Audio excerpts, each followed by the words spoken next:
네,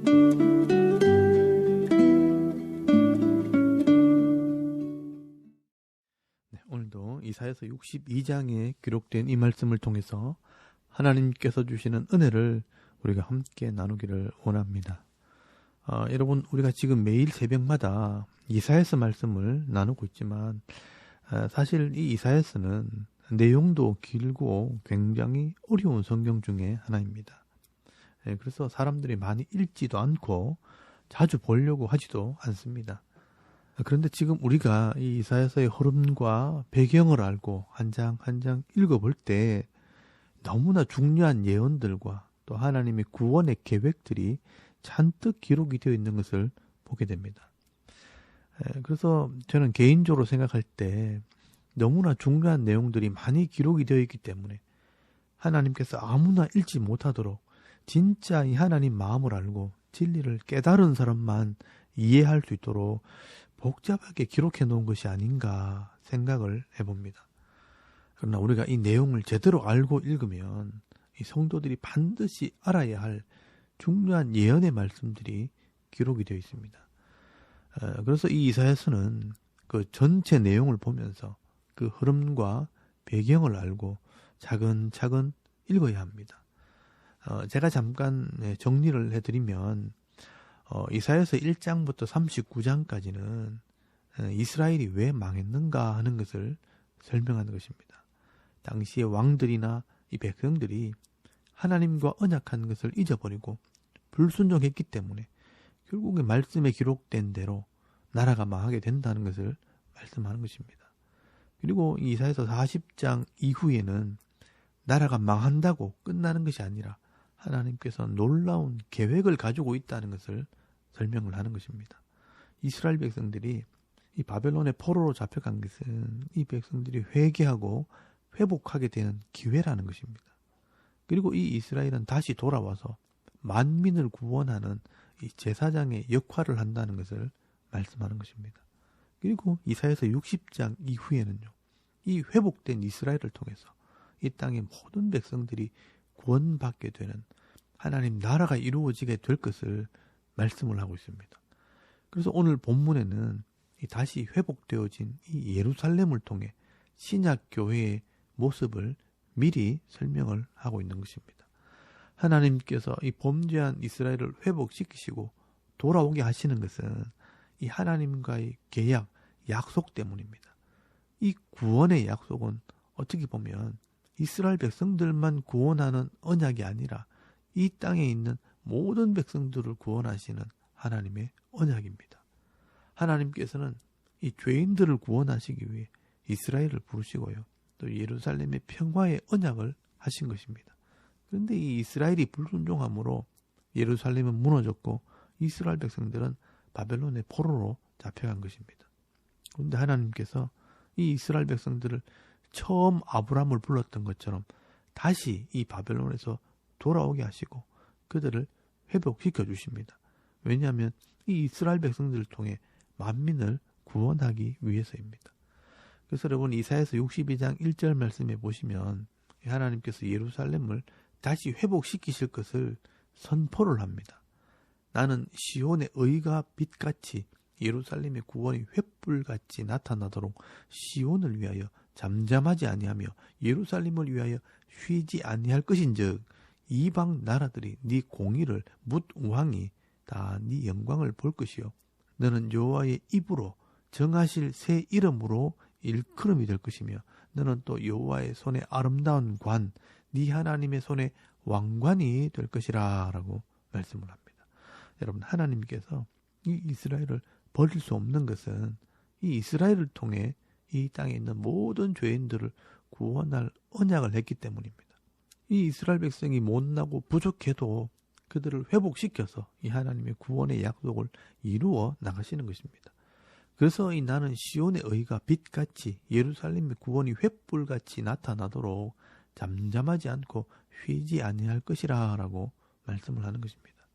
여러분 여기 시온과 예루살렘은 같은 곳입니다.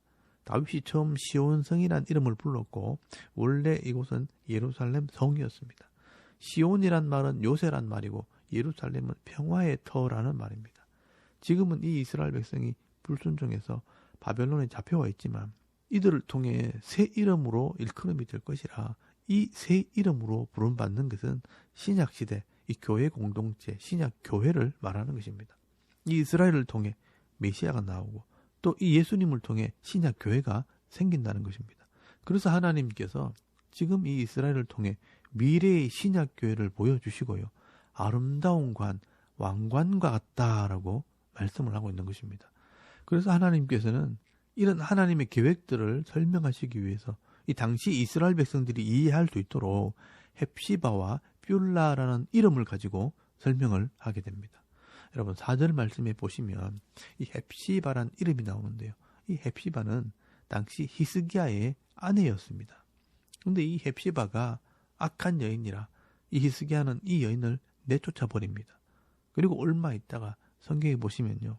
이 히스기야가 죽을 봉에 걸려 죽게 되는 일이 벌어지게 됩니다. 그런데 문제는 이 히스기야가 후사가 없이 죽게 되었다는 것입니다. 그래서 이 히스기야는 하나님께 살려달라고 간절히 기도하게 되고 이 하나님께서는 이 히스기야의 생명을 15년을 더 연장시켜 주시면서 아들을 낳을 기회를 주시게 되는 겁니다. 여러분 사실 이것은요. 히스기야가 불쌍해서가 아니라 이 히스기야를 통해 아들을 주심으로 다윗의 왕위를 잇기 위해서였습니다.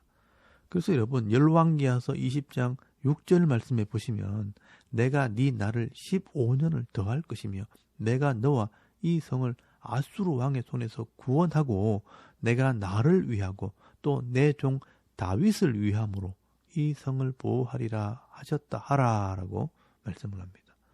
하나님께서는 이 히스기야보다도 다윗을 위해서 또 나의 계획을 위해서 너를 다시 한번 사용하겠다라고 말씀하신 것입니다. 그래서 이 히스기야 왕은 쫓아냈던 이 헵시바를 다시 데리고 와서 아들을 낳게 되는데 그 아들이 바로 므낫세라는 왕입니다. 여러분 열왕기에서 21장 1절 말씀에 보시면 이 므낫세의 어머니가 헵시바라라고 기록이 되어 있습니다. 그런데 이 히스기야가 죽고 난 뒤에 12살 된 므낫세가 왕이 됩니다. 그런데 이 므낫세가 아직 어리니까 이 어머니 헵시바가 사실 나라를 다스리게 되는데 이 헵시바는요. 므낫세를 통해 우상을 섬기게 하고 악한 정치를 하게 됩니다. 그래서 이 므낫세는요. 남쪽 유다 왕들 중에 제일 악한 왕으로 타락을 하게 되는 겁니다. 여러분 이렇게 비록 버림받았던 사람이고 지금은 여전히 악한 여자이지만 하나님께서는 그 여인을 통해 아들을 낳아 다윗의 대를 잇게 하셨고요. 이 악한 아들을 통해 결국은 예수 그리스도가 태어나게 된다는 것입니다. 비록 악한 사람이지만 이런 사람들을 통해서 하나님의 뜻이 이루어지고 있다는 것입니다. 그래서 하나님께서는 이 헵시바라는 이름을 가지고 이 이스라엘을 설명을 합니다. 그래서 여러분 하나님께서 왜 당시 이스라엘을 헵시바라고 부르시냐 하면 이 헵시바라는 이름의 뜻이 그녀 안에 내 기쁨이 있다라는 뜻입니다. 헵시바 같은 악한 여자라도 하나님께서 아들을 낳게 하심으로 메시아가 나오게 한 것처럼 이 이스라엘 백성들이 죄를 짓고 악한 백성들이라도 이 이스라엘을 통해 메시아가 나오니까 결국 이 이스라엘 속에는 내 기쁨이 있다라는 뜻입니다. 어떻게 보면 내가 부족하지만 지금 살아있는 것은 나를 통해 구원받을 백성들이 많이 있기 때문에 하나님이 나를 살려두신 것인지도 모른다는 것입니다. 그래서 우리 속에는요 하나님의 기쁨이 있는 것입니다. 그리고 여러분 뷸라라는 이 말은 결혼한 아내라는 뜻입니다. 이 뷸라라는 단어는 이 버림받은 여자가 다시 결혼하게 될 때 사용하는 단어라고 합니다. 이스라엘이요 버림을 받았지만 하나님께서 이 이스라엘을 다시 불러서 결혼한 아내처럼 대우해 주시겠다라는 것입니다. 여러분 이것이 바로 하나님의 은혜라는 것입니다. 죄로 말미암아 죽음에 버려진 우리들을 다시 불러서 하나님의 아내로 불러 아름다운 지위를 회복시켜 주시겠다는 하나님의 마음이라는 것입니다. 그러므로 사실 이 이스라엘 백성들이나 우리들이나 자랑할 것이 아무것도 없습니다. 우리는 버림받은 자들이고 벌써 죽어야 할 사람들인데 하나님께서 불러주셔서 하나님의 자녀 삼으시고 하나님의 은혜를 누리게 하신 것입니다. 그렇다면 이렇게 회복된 이스라엘과 이 회복된 이 교회가 해야 할 일이 무엇이겠습니까? 그것은 우리를 부르신 하나님을 이 세상에서 자랑하고 알리는 일을 해야 하는 것입니다. 그래서 여러분 6절에서 7절까지 말씀해 보시면 예루살렘이여 내가 너의 성벽 위에 파수꾼을 세우고 그들로 하여금 주야로 계속 잠잠하지 않게 하였느니라. 너희 여호와로 기억하시게 하는 자들아 너희는 쉬지 말며 또 여호와께서 예루살렘을 세워 세상에서 찬송을 받게 하시기까지 그로 쉬지 못하게 하라라고 말씀을 합니다. 여러분 하나님께서는요 이 예루살렘에 파수꾼을 세워 주야로 잠잠하지 않게 하겠다. 이 예루살렘이 찬송을 받을 때까지 쉬지 못하게 하겠다라고 말씀을 합니다. 여러분 파수꾼은요 적들로부터 성을 보호하는 자들입니다. 마지막 종말이 올 때까지 하나님께서 교회를 지키시고 교회가 하나님의 영광이 되도록 그 일꾼들이 쉬지 않게 일하게 하시겠다라는 것입니다. 그래서 예수님께서 이 교회들에게 사명을 주실 때에 여러분 마태복음 28장 19절에서 20절까지 말씀해 보시면요. 너희는 가서 모든 민족을 제자로 삼아 아버지와 아들과 성령의 이름으로 세례를 베풀고 내가 너희에게 분부한 모든 것을 가르쳐 지키게 하라. 볼지어다 내가 세상 끝날까지 너희와 항상 함께 있으리라 하시니라 라고 말씀을 하십니다. 그러므로 여러분 오늘 저와 여러분이 해야 할 일은요. 쉬지 않고 이 복음을 전하고 이 하나님 말씀을 가르쳐 지키게 하는 일을 해야 하는 것입니다. 이게 파수꾼의 역할입니다. 그리고 여러분 10절 말씀에 보시면 성문 밖에 나가 이 백성들이 올 길을 닦으라. 큰 길을 수축하고 만민을 위하여 기치 이 깃발을 들으라 라고 말씀을 합니다. 그리고 11절 말씀에는요. 땅끝까지 가서 이 복음을 전하면 상급이 기다리고 있다라고 말씀을 합니다. 여호와께서 땅끝까지 선포하시되 너희는 딸 시온에게 이르라. 보라 네 구원이 이르렀느니라. 보라 상급이 그에게 있고 보응이 그 앞에 있느니라 하셨느니라 라고 말씀을 합니다. 여러분 우리가 땅끝까지 이 구원을 전하게 될 때 사람들이 우리를 보고 구원받은 백성이라 돌아온 자라 부르게 된다는 것입니다. 여러분 12절 말씀에 보시면요. 사람이 너를 일컬어 거룩한 백성이라 여호와께서 구속하신 자라 하겠고 또 너를 일컬어 찾은 바 된 자요 버림받지 아니한 성읍이라 하리라 라고 말씀을 합니다. 여러분 오늘 저와 여러분도요. 어떻게 보면 헵시바와 같은 그런 사람들이라는 것입니다. 하나님을 모르는 죄인으로 살았지만 여전히 부족하고 연약한 자들이지만 하나님께서 우리를 불러주셨고 거룩한 백성이 되게 하시고 또 거룩한 신부로 삼아주셨습니다. 여러분 이것이 바로 하나님의 은혜요 하나님의 사랑이라는 것입니다. 그렇다면 우리가 남은 생에 해야 할 일은 이 하늘의 상급을 바라보면서 하나님의 사랑을 증거하는 삶을 살아야 하는 것입니다. 여러분 요한복음 13장 35절 말씀에 보시면 너희가 서로 사랑하면 이로써 모든 사람이 너희가 내 제자인 줄 알리라 라고 말씀을 합니다. 여러분 우리가 이 땅을 살아갈 때 가정에서는 이 부모로서 자녀에게 인정을 받아야 하고요. 또 직장에서는 또 동네에서도 내가 하나님의 사람이라는 것을 인정받아야 한다는 것입니다. 그게 어떻게 보면 오늘 우리가 해야 될 삶의 모습이라는 것입니다. 그게 선교고 그게 전도의 삶입니다. 여러분 오늘도 우리가 하나님 자녀로 하나님의 일꾼으로 부름을 받았다는 것을 기억하시고요.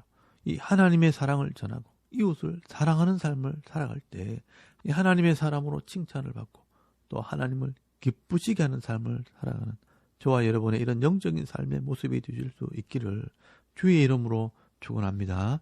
아멘. 우리 잠깐 기도드리겠습니다. 오늘도 거룩한 신부의 삶을 살게 하옵소서. 쉬지 않고 기도하고 범사에 감사하는 삶을 살게 하옵소서. 또 나라와 민족을 위해 교회와 가정과 자녀들을 위해서 중보기도 하시고요. 또 개인의 기도 제목을 따라 기도하고 오늘 하루 삶을 또 시작할 수 있길 바랍니다. 다 같이 우리 하나님께 한번 기도드리겠습니다. 살아계신 하나님 은혜를 참 감사합니다. 오늘 이 아침에 하나님을 우리가 예배하게